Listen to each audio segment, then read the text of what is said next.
Okay, sa muli po, isang mapagpalang araw po ang bati natin sa lahat. Sa muli po ay nagbabalik tayo sa programang ito, Bukal ng Buhay.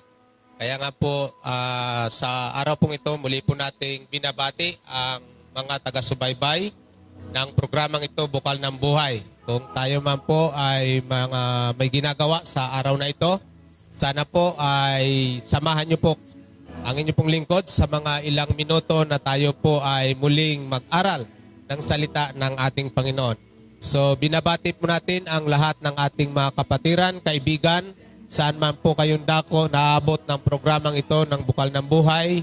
Sana po ay maging patuloy na pagpapala po ang mga programa at mga pag-aaral na ating pong ginagawa sa programang ito ng Bukal ng Buhay.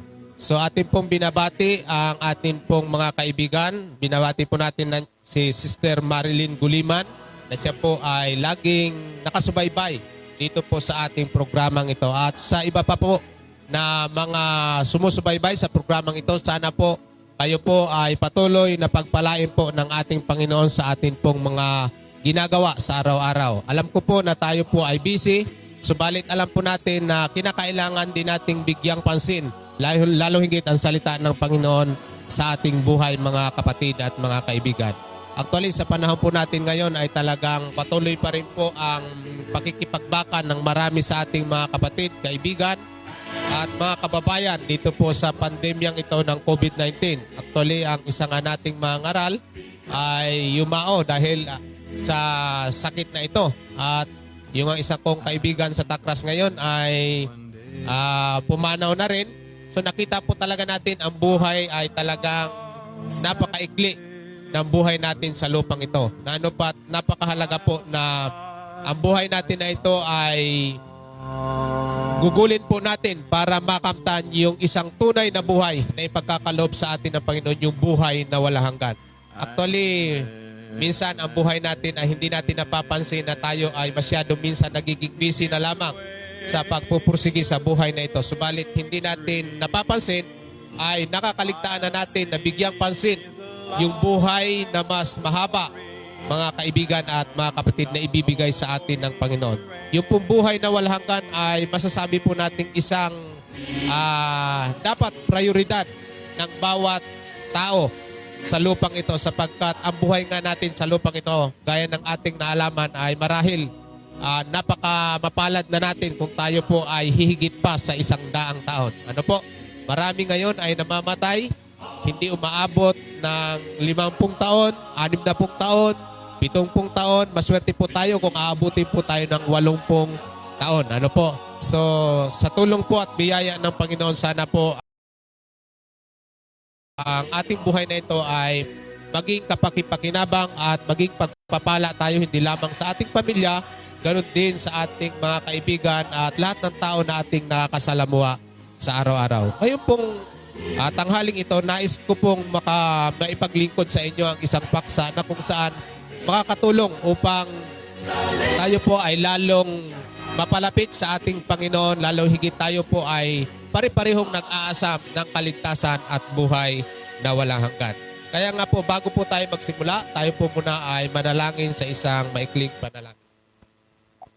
Dakila at banal po namin Diyos na makapangyarihan sa lahat, salamat sa pagkakataong ito na kami ay muling mag-aaral ng inyong salita. Nawa o Diyos, ang inyong banal na Espiritu ang patuloy na mangusap, manguna at magbigay sa amin ng kaalaman, magpaunawa sa amin ng inyong mga salita. Nang inyong mga salita ito'y patuloy na maging inspirasyon namin, maging liwanag sa aming buhay, na ito po ay dapat naming lakaran at sundin upang kami ay makasumpong ng biyaya at lalo higit ng buhay na walang hanggan. Maraming salamat, Ama, sa inyong pag-ibig, pagkalinga at pagtugon sa amin dalangin sa pangalan ni Jesus. Amen. Sa umaga pong ito ay nais natin pong ipaglingkod ang isang paksa na hindi naman bago, subalit ito po ay madalas na pinagdidibatihan at pinagtatalunan lalo higit sa iba't ibang denominasyon o uri ng pananampalataya. So atin pong tatalakayin ngayon sapagkat ang bagay na ito ay isang bagay na laging pinag-uusapan sa maraming mga pag-uusap at mga pagtalakay ng iba't ibang mga ngaral.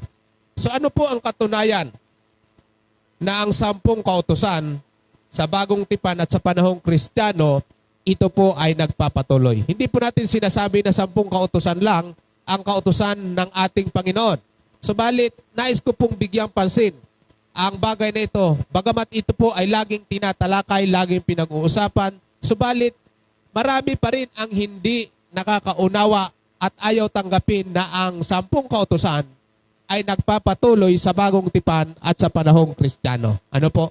So marami pong denominasyon at kung ating papansinin, halos ang Seventh-day Adventist lamang ang talagang naniniwala na ang 10 kautusan ay nagpapatuloy sa panahon ng bagong tipan at sa panahong Kristiyano. Marami po sa mga mananampalataya sa iba't ibang denominasyon ay hindi po nila pinaniniwalaan ang 10 kautusan ng ating Panginoon ay nagpapatuloy. Inuulit ko po, hindi po natin sinasabi na 10 kautusan lang ang kautusan ng ating Panginoon. Marami pa po siyang kautusan, lalo higit sinasabi natin na ang Seventh-day Adventist, hindi po 10 kautusan lang ang amin pong sinusunod at itinuturo. So lahat po ng kautusan na matuwid at mabuti, ito po ay dapat nating gawin, isabuhay, lalo higit tayo pong mga tumanggap sa Panginoon. Sapagkat ang sabi nga ni Apostol Pablo sa Roma, na ano ang sabi niya, matapos tayong bautismuhan, tayo baga ay magpapatuloy sa pagkakasala.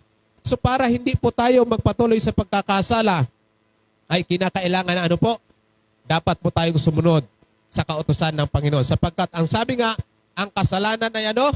Pagsalangsang saan? Sa kautusan. So para po maiwasan ang patuloy na pagkakasala, ay dapat po tayong sumunod sa kautusan ng ating Panginoon. Ano po ang mga katunayan? Mayroon po tayong ipipresent ngayong umaga na 7 katunayan o ebidensya na ang 10 kautusan sa bagong tipan at sa panahong Kristiyano ay nagpapatuloy. So ito po ay 7 ebidensya. Bagamat hindi lamang 7 ang mga ebidensya na pwede nating ilahad, subalit nakikita po natin na ito pong 7 na ito ay sana ay maging sapat na.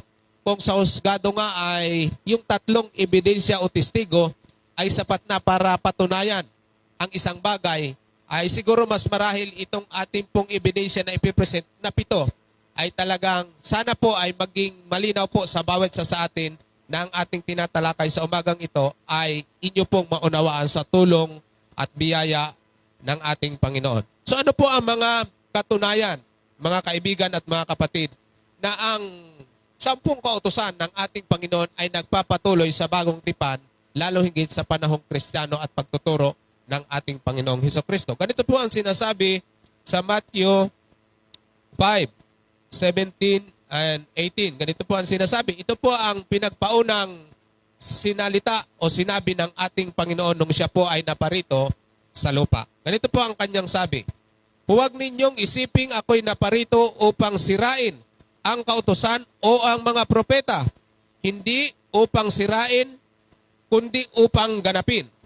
Sapagkat katotohanang sinasabi ko sa inyo, hanggang mga wala ang langit ang lupa, kahit isang tuldok o isang kudlit sa anumang paraan ay hindi mawawala sa kautusan ng ating Panginoon. So dito po kung ating pong papansinin, ipinagpaunang sinalita ng ating Panginoong Hesukristo. Sapagkat maraming nagsasabi na sinira, inalis, winalang saysay ang 10 kautusan ng ating Panginoon o sinira ng ating Panginoon ang 10 kautusan. Subalit dito po ipinagpauna ng ating Panginoon sa Mateo pa lamang na ang sabi niya, ang purpose ng kanyang pagparito sa lupa, siya ay naparito hindi upang sirain. At kanya pong idiniin na walang masisira sa kanyang pagparito, mga kaibigan at mga kapatid, kung atin pong uunawain ang talata. Wala siyang sisiraing kautusan kahit isang tuldok o isang kudlit. Kaya nga po nakakalungkot isipin na marami sa mga nangangaral ngayon o umuunawa ng banal na kasulatan na kanila pong inuunawa na ang kautusan, lalo higit ang 10 kautusan, ay inalis na o sinira na ng ating Panginoon. Kung titingnan po natin ang kalalagayan o ang pagkakagawa ng 10 kautusan, siya po ay, kung titingnan natin, isa sa pinakamatibay na kautusan na hindi po pwedeng masira basta-basta. Bakit? Kung titingnan nga natin yung likas niya doon sa kanyang pagkakagawa nung una po ito ay Diyos mismo ang sumulat ng 10 kautusan. Marami pong kautusan sa Biblia, pero kung ating pong papansinin, tanging-tangi ang 10 kautusan ay Diyos mismo ang sumulat ng kautusang ito. Napansin po ba natin yan, mga kaibigan at mga kapatid? Pangalawa, saan po ba isinulat ng Panginoon ang 10 kautusan?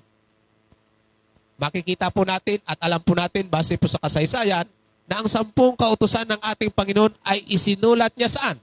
Sa 2 tapyas na bato. Hindi po papel ha. Hindi po papel, hindi kahoy o anumang bagay. Kung hindi saan? Sa bato isinulat ng ating Panginoon. Pansinin po natin, kung ito po ay wawalang kabuluhan lang din at kung itong kautusan na ito ay sisirain lang din, bakit isusulat pa sa 2 tapyas na bato? So pag-isipan po natin, kung ating titingnan, yung konteksto at nakapaloob ng mga kautosang ito ay hindi po talaga pwedeng sisirain. Ang sabi po, ano ba ang laman ng mga kautosang ito? Huwag kang papatay. Sa panahon po ba natin ngayon, yung huwag kang papatay, applicable pa? Kapag-kinabang pa po ba? So kung ating titingnan, talagang kahit sino namang tanungin mong tao ay naniniwala na kapag ang tao ay pumatay, siya po ay nagkakasala. Yung pong pagnanakaw, kung tayo po ay magnanakaw o kaya tayo yung nanakawan, matutuwa po ba tayo? At kung tayo naman ang nagnakaw, sasabihin po ba natin na tayo po ay hindi nagkakasala at ito'y nararapat lamang?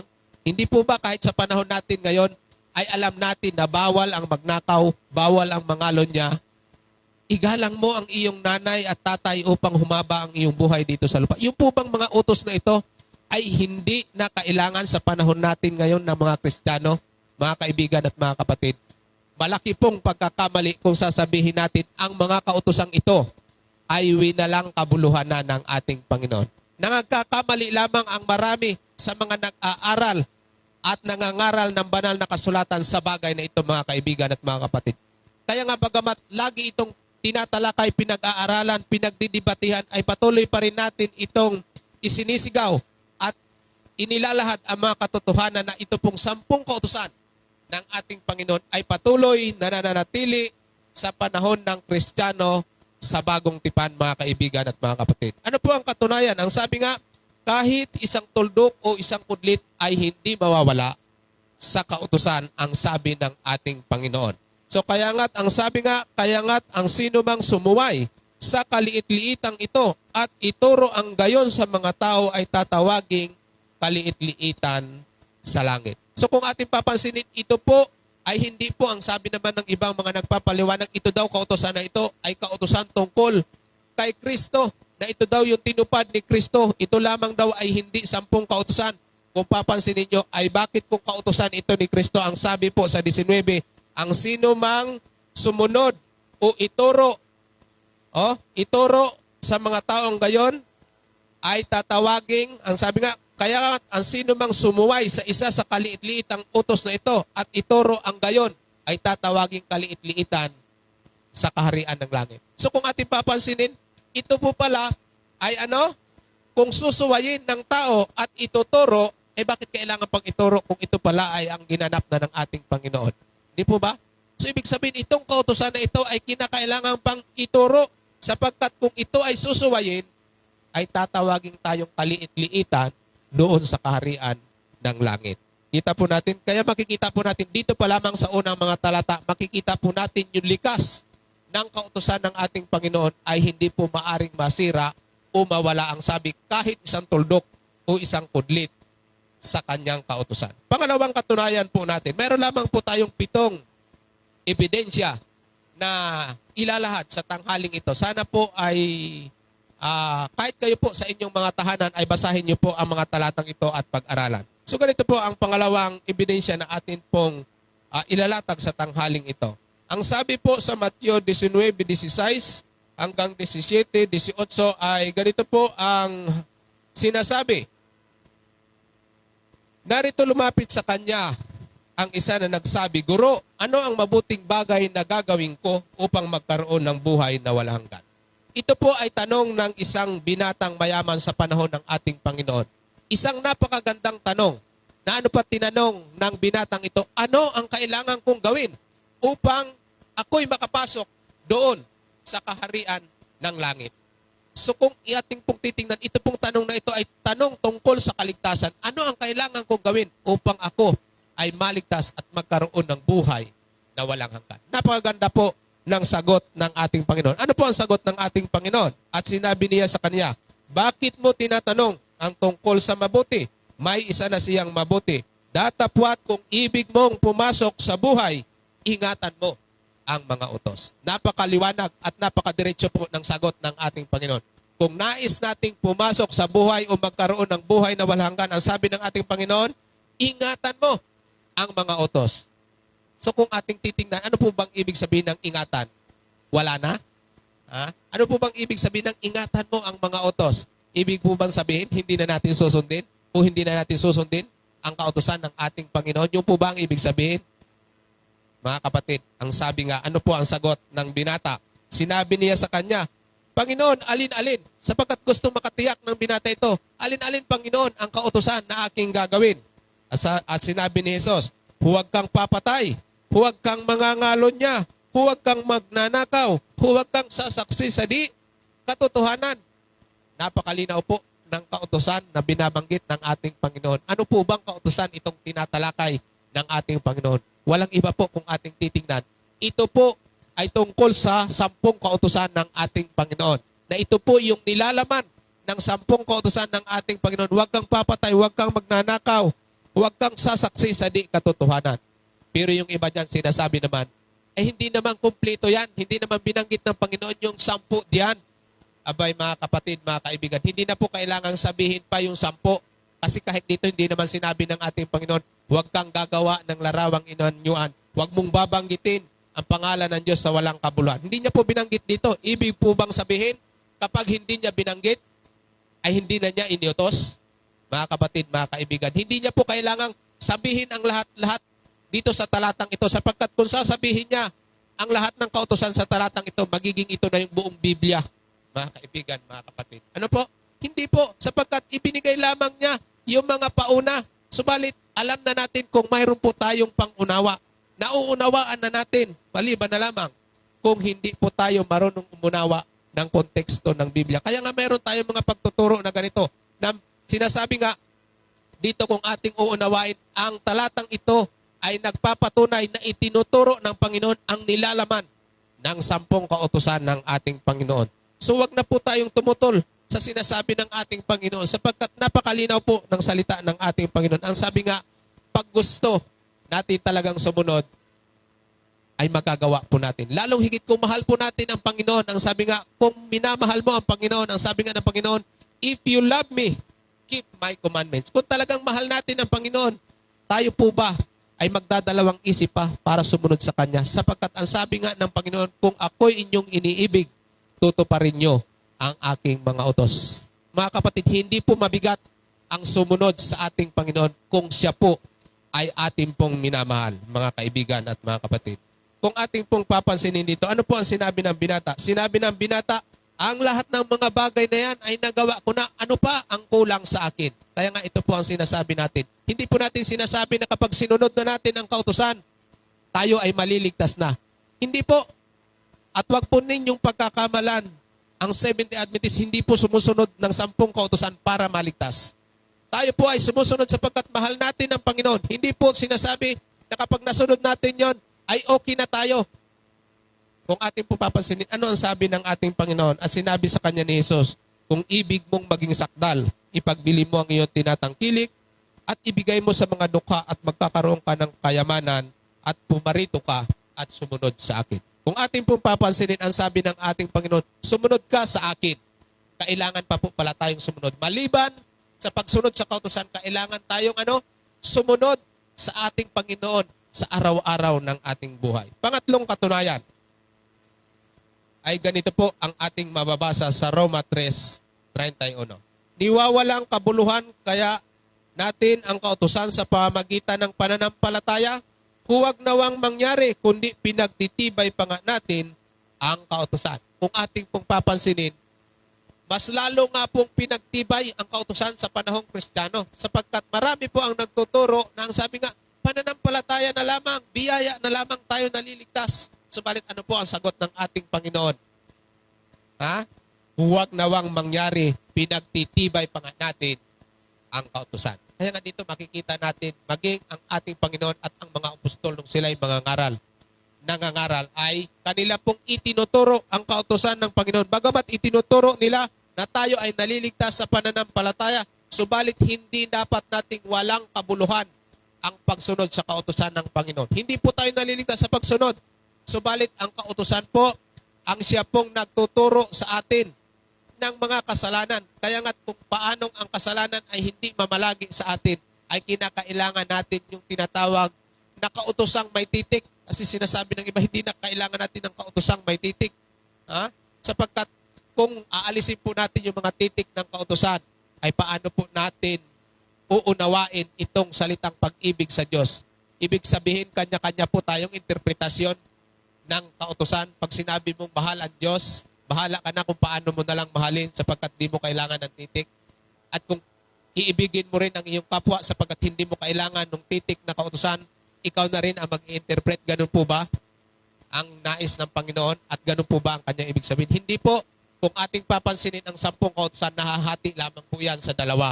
Pag-ibig sa Diyos at pag-ibig sa ating kapwa. Kaya nga dito maliwanag na hindi po winawalang kabuluhan ang kautosan ng ating Panginoon. Pang-apat na ebidensya. Hindi natin pahabain ito. Pang-apat na ebidensya. Habang mayroong masasama at nagsisipatay, nananatili po ang kautusan.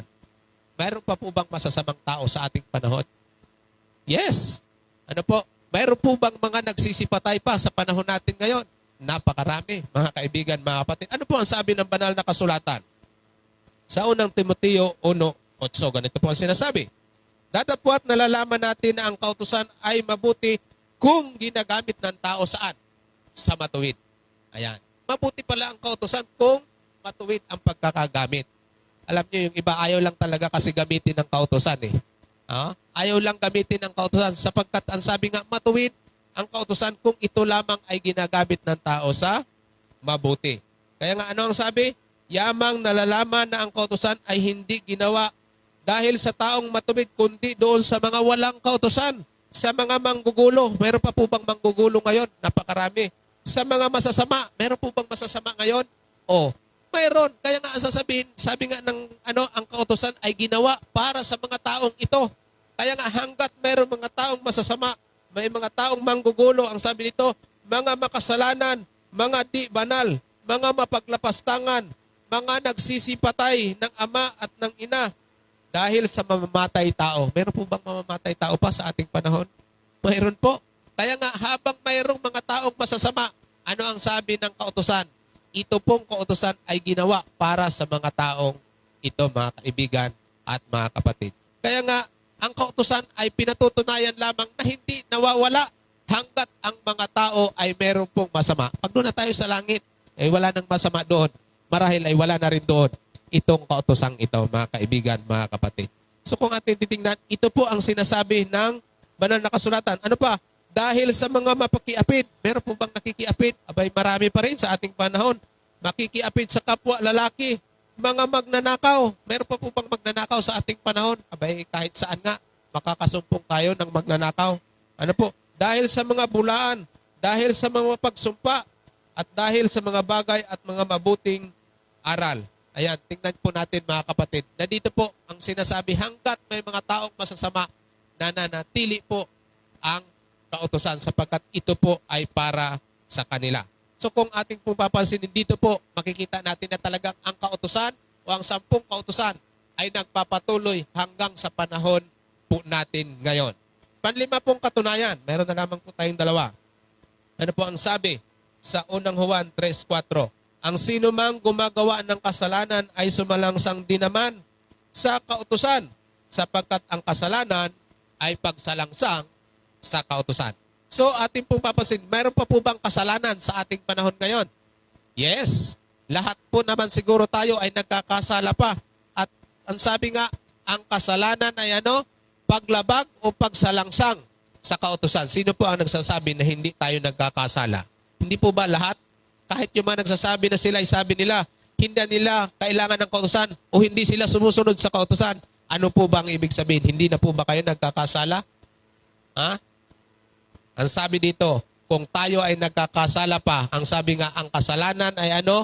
Paglabag sa kautusan. Kaya nga habang mayroong paglabag o mayroong kasalanan, ay nariyan po yung tinatawag na kautusan. Ito po ay isang katunayan na talagang ang kautusan ng ating Panginoon, lalo higit ang 10 kautusan, sapagkat ito po ay moral na kautusan, ay nagpapatuloy hanggang sa panahong Kristiyano. At hindi lang panahon Kristiyano, hanggang sa panahon natin ngayon, mga kaibigan at mga kapatid, ay ito po ay nagpapatuloy. Pang-anim, na katunayan na nanatili pa ang kautusan, lalo higit ang 10 kautusan ng ating Panginoon. Ganito po ang sinasabi sa Roma 7:1 at 2. Ganito po ang sinasabi, o hindi ba ninyo nalalaman mga kapatid na nagsasalita ako sa mga taong nakaalam ng kautusan na ang kautusan ay naghahari sa tao habang siya'y nabubuhay.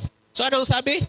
Ang kautusan ay nananatili, naghahari sa buhay ng tao habang siya'y nabubuhay. Kaya nga ito po ay isang ebidensya na ang kautusan ng Panginoon ay nananatili hanggang sa panahon natin ngayon sapagkat nabubuhay pa ang mga tao, mga kaibigan, mga kapatid.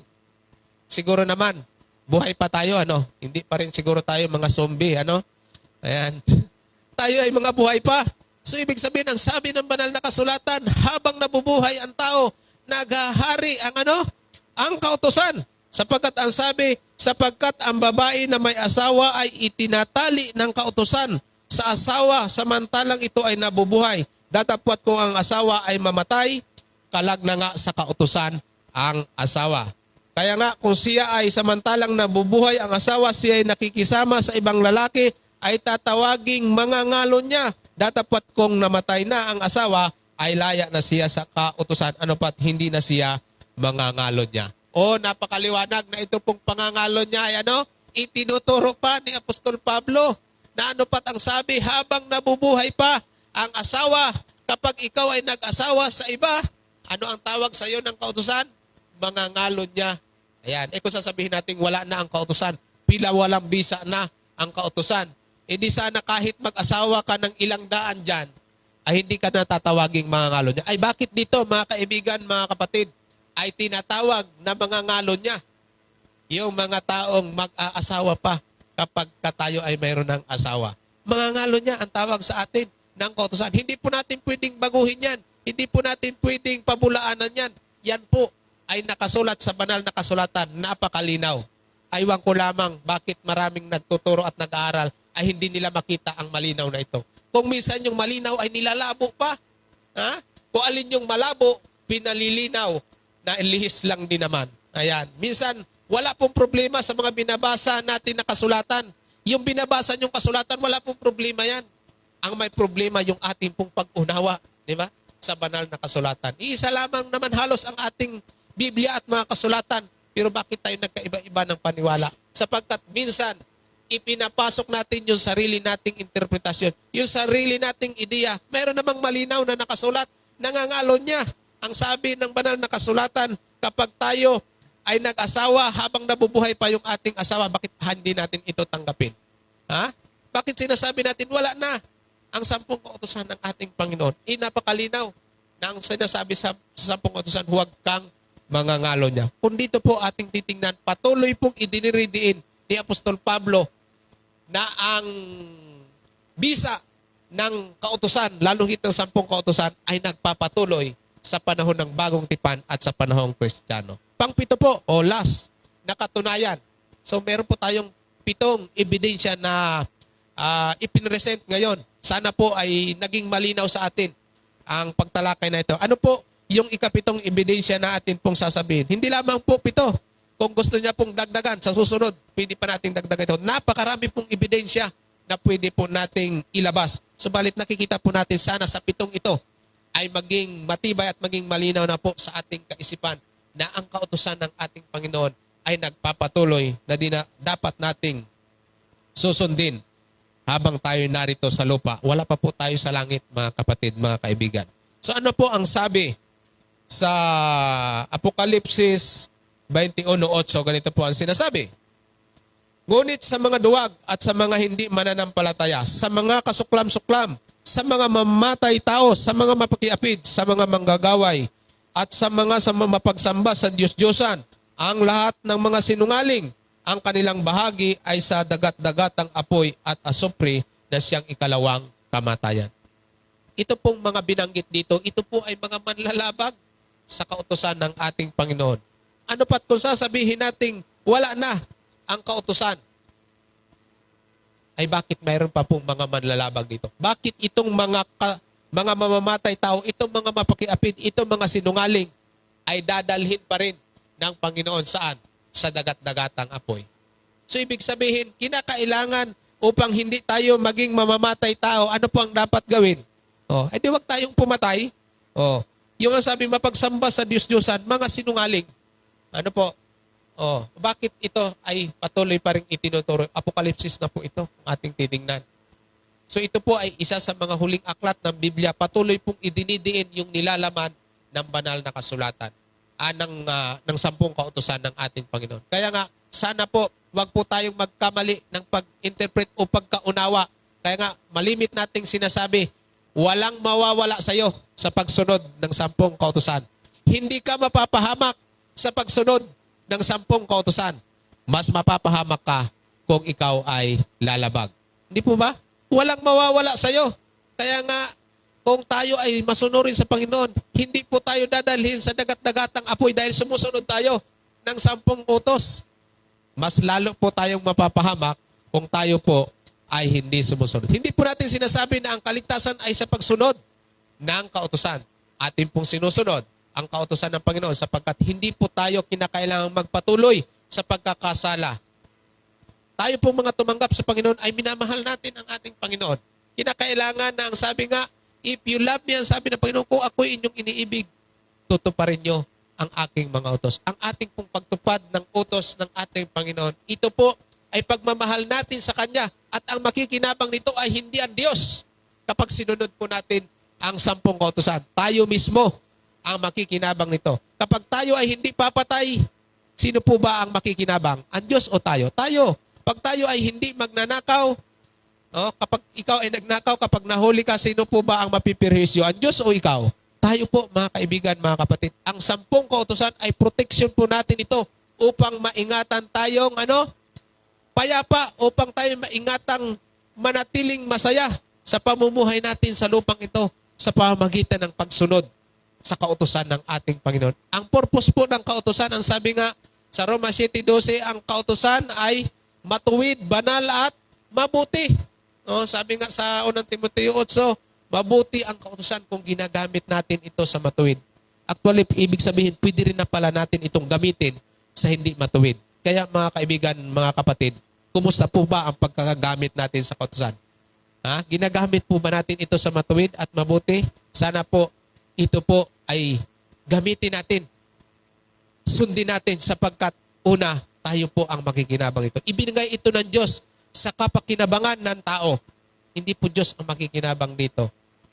Wala pa akong nakita, sa tagal ko na rin pong nagsusuri ng Biblia, wala pa akong nakitang masama sa pagsunod ng 10 kautusan ng ating Panginoon.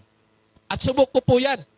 Subok ko po yan. Sa inyo pang hindi pa nasusubukan ng sundin, subukan yung sundin. Challenge natin. Kapag kayo'y napahamak, kapag kayo'y napahamak sa pagsunod, siguradong mali ang Diyos.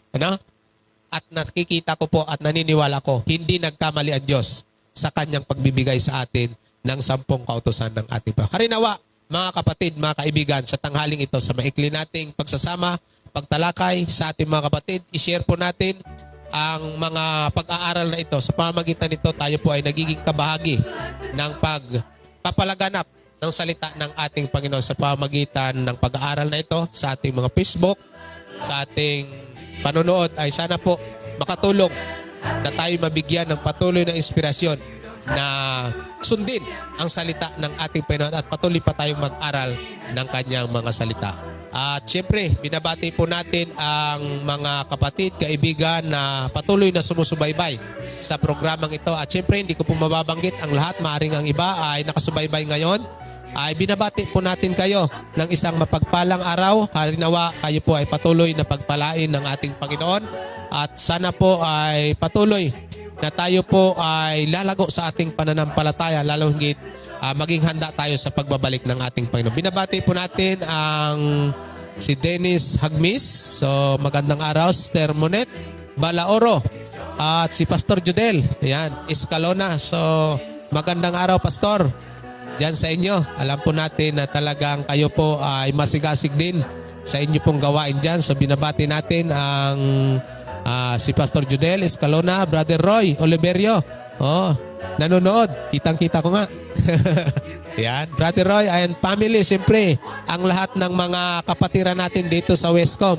Maring hindi kayo nakakapanood ng live, ay kahit sa replay, ay mapapanood nyo. Buksan lamang po ninyo ang Bukal ng Buhay SDA. SDA ay makikita po natin ang mga programa na atin pong isinasagawa. Si Brother Eric, ayan, Balaoro. At yung iba pang mga Eric dyan. Mga Eric pa tayo, si Eric o Ariel, ba't yan sila? Brother Buyet. Baka yung iba ay magtatampo na naman na hindi kayo nabati.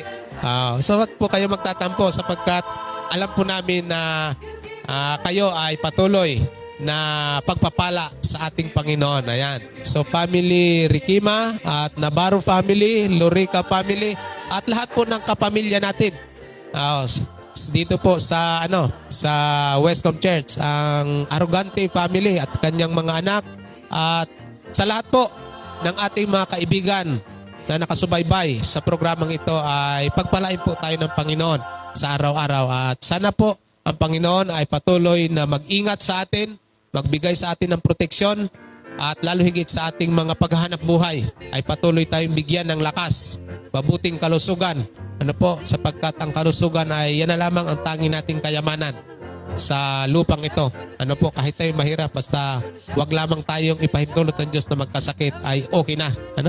Okay na, kahit medyo kulang yung ating kinakain, basta wala lang tayong sakit, ay ipagpasalamat po natin yan sa ating Panginoon. So pagpalain po tayo ng Panginoon sa tanghaling ito at nawa po hanggang sa susunod na ating pong mga programa ay sana po ay makasama namin kayo sa mga pag-aaral at nawa maging pagpapala po ang mga pag-aaral na ating pong ginagawa. Pagpalain po tayo ng Panginoon. Tayo po ay manalangin.